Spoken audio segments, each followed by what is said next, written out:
ఈ రోజు మనం ఒక అద్భుతమైన మధ్యప్రాచ్య డెసర్ట్ అయిన కునాఫా తయారు చేయబోతున్నాం.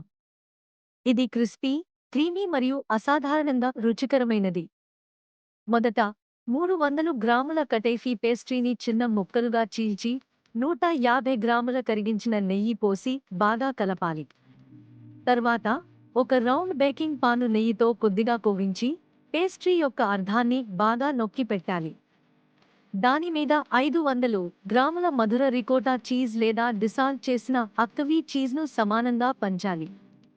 మిగతా పేస్ట్రీని కప్పి మళ్ళీ నొక్కాలి. ఇప్పుడు 180 డిగ్రీల సెల్సియస్ వద్ద 30 నుంచి 35 వరకు నిమిషాలు బేక్ చేయాలి. పైన బంగారు రంగు వచ్చాక వేడి కునాఫా మీద 1 కప్పు చక్కెర సిరప్ను సమానంగా పోసి కొన్ని నిమిషాలు ఆవిరి తీసుకునేలా ఉంచాలి.